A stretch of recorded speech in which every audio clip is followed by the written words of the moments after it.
Hi everyone, welcome back to my channel. This is Priya. I hope all are good and fine. So आज की video में हम discuss करेंगे childhood and growing up की unit 4 के important topics के बारे में।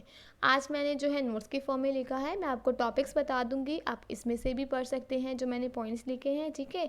और अगर अपनी बुक से पढ़ना चाहते हैं तो अपनी बुक से भी पढ़ सकते हैं, ठीक है। तो कौन कौन से टॉपिक्स बनते हैं आपके जो यूनिट 4 के हैं, वो फर्स्ट टॉपिक बनता है आपका डेप्रीवेशन से, कि इसकी डेफिनेशन आ जाएगी। आपको इसकी डेफिनेशन पे क्वेश्चन आ जाएगा, मीनिंग पूछ लिया जाएगा स्टेटमेंट्स देके या फिर किस ऑथर ने दी है उसके अकॉर्डिंग, ठीक है। तो आप ऐसे इसको पढ़ लेना इस टॉपिक को। नेक्स्ट आ जाएगा आपका करेक्टरिस्टिक्स पे, कि कौन कौन सी करेक्टरिस्टिक्स होती हैं आपकी डेप्रीवेशन की। तो आपको क्या करना है, सिंपली पॉइंट्स पढ़ने हैं। 3 तरह की होती है, कॉग्निटिव, परपेचुअल, उसके बाद personality and motivation and environmental, ठीक है। नेक्स्ट टॉपिक जो एमसीक्यू के लिए बन सकता है वो है आपका ग्लोबलाइजेशन के ऊपर, कि ग्लोबलाइजेशन का मीनिंग पूछ लेंगे आपसे और उसके इम्पैक्ट क्या है। इल इम्पैक्ट मतलब नेगेटिव इम्पैक्ट क्या पड़ रहे हैं चाइल्डहुड पे, तो उसके रिलेटेड कुछ पॉइंट्स हैं, ताकि जैसे कि चाइल्ड लेबर, एक्सप्लॉयटेशन हो रहा है उनका in the form of prostitution की फॉर्म में, या फिर उनको एज अ कमोडिटी की तरह जो है हम उसको उनको सेल कर रहे हैं। तो ये सब क्या है, इल इम्पैक्ट्स हैं आपके ग्लोबलाइजेशन के। तो ये हो गया आपके 3 टॉपिक्स, 2 टॉपिक्स जिससे आपके एमसीक्यू क्वेश्चंस बन सकते हैं। मैंने जो है ना यूनिट 4 को नोट्स की फॉर्म में कवर कर दिया है पूरे चैप्टर्स को, तो आप नोट्स को अच्छे से पढ़ लेना। सॉरी। नेक्स्ट आपका टॉपिक है एडोलसेंस। एडोलसेंस आपको पूरी बुक में हर किसी चैप्टर में मिलेगा, हर यूनिट में मिलेगा। तो एडोलसेंस का मीनिंग आ जाएगा, क्या होता है जब बच्चा मेचोरिटी की तरफ मूव करने लगता है तो उसे हम बोलते हैं एडोलसेंस। ये आपका कब आता है, ये आपका चाइल्डहुड के बाद आता है। और ये कौन सा पीरियड होता है आपका, इमोशनल पीरियड। और ये कौन सी एज में आता है, 13 to 19 ईयर्स की एज में आता है। फिर आपको एक डेफिनेशन लर्न करनी है, ऑथर्स के नेम लर्न करने हैं, ताकि स्टेटमेंट्स आए तो आपको पता हो कि कौन से ऑथर ने कौन सी स्टेटमेंट्स दी हैं। फिर करेक्टरिस्टिक्स आपको पता है एडोलसेंस में क्या क्या करेक्टरिस्टिक्स आती हैं। उनका डेवलपमेंट फास्ट होता है, वो मॉरलिटी सीखते हैं, उनका हाइट वेट ग्रोथ इंक्रीज होता है, ठीक है। वो किसी को आइडल मानते हैं अपने लिए, उसका उनके बाद क्या होता है, उनकी बाकी बॉडी ऑर्गन्स में भी काफ़ी चेंजेस आते हैं। तो आपको करेक्टरिस्टिक्स के पॉइंट्स भी पढ़ने हैं।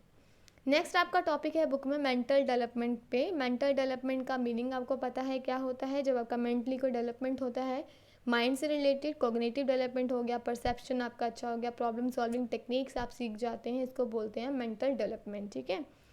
फिर आ जाएगा एमसीक्यू की, 2 तरह से था ये, कितने हाउ मेनी वेज में हमने इनको पढ़ा। आप बोल सकते हो 2 वेज में, कौन कौन से थे उस पर क्वेश्चन आ जाएगा।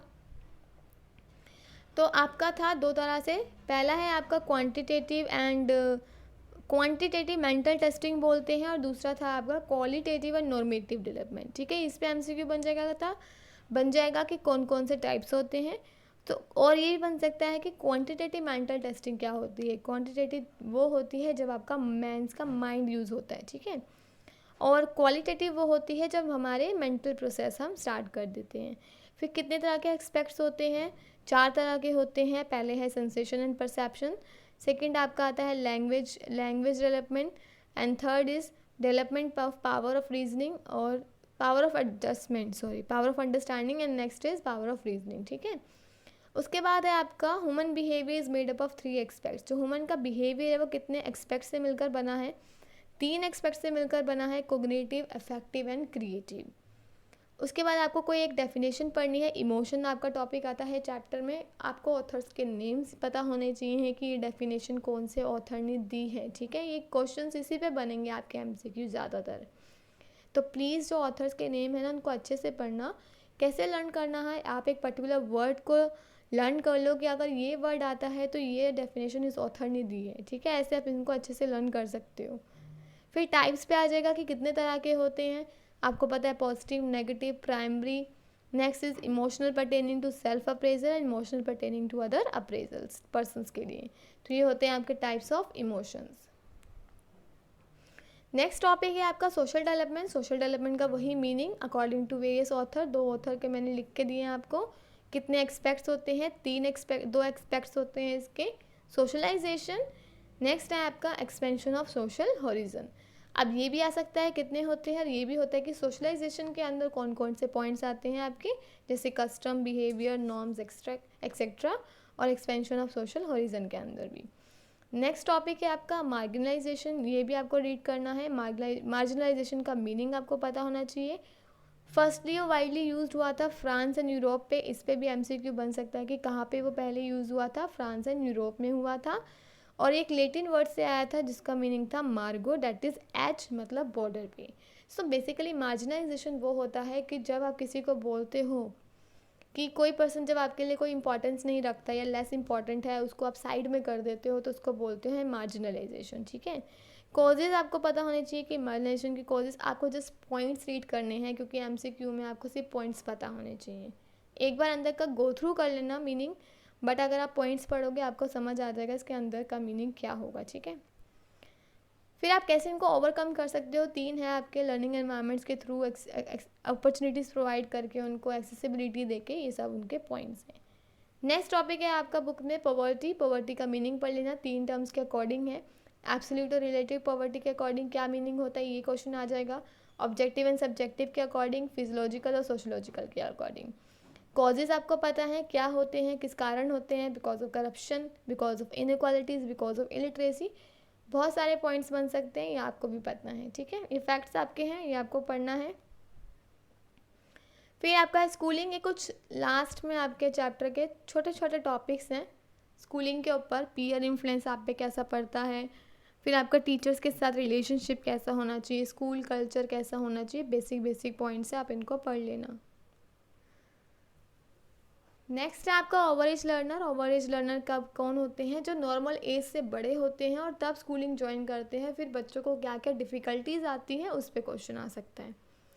Behavioural changes. बिहेवियरल चेंजेस कब आता है कि जब आप सेटिस्फाइड नहीं होते या कुछ फेलियर होता है और आप सोचते हो कि आपकी वजह से हो रहा है, उसको हम बोलते हैं बिहेवियरल चेंजेस आते हैं चिल्ड्रन के अंदर, जिसकी वजह से फ्रस्ट्रेशन, एग्रेशन सब उनके अंदर बढ़ने लगता है। फिर अर्बनाइजेशन आपका लास्ट टॉपिक है। अर्बनाइजेशन का मीनिंग कब होता है, जब आपकी इंडस्ट्रियलाइजेशन बढ़ रही है, पॉपुलेशन इंक्रीज़ हो रहा है, पीपल जो है वो रूरल एरिया से अर्बन एरियाज़ में आ रहे हैं, तो ये आपका अर्बनाइजेशन पे टॉपिक पे बन सकते हैं एमसीक्यूज़। और स्टेप्स हैं, डेविस ने दिए थे आपके 3 स्टेजेस दिए थे अर्बनाइजेशन पे, तो ये भी आ सकता है कि कितने स्टेजेस दिए थे और किसने दिए थे। इनिशियल स्टेज था आपका, एक्सेलरेशन स्टेज था, और लास्ट था आपका टर्मिनल स्टेज। ठीक है, लास्ट आपका है। अब इसमें से आपके कौन से एमसीक्यू बनेंगे, देखो जैसे है कि मोस्ट अर्बनाइज स्टेट कौन सा है, इस पे बन जाएगा। आपको पता है मोस्ट अर्बनाइज स्टेट है आपका गोवा विथ 49.77%। और जो यूनियन टेरिटरीज है जो अर्बनाइज रही हैं वो 2 हैं आपकी, अंडमान निकोबार एंड दादर एंड नगर हवेली। ठीक है,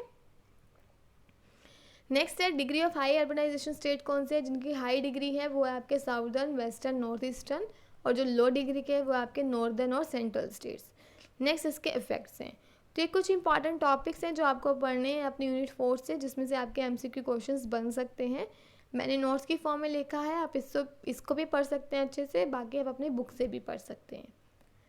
तो आई होप आपको अच्छे से समझ आ गया हो कि आपको कैसे तैयारी करनी है यूनिट 4 की।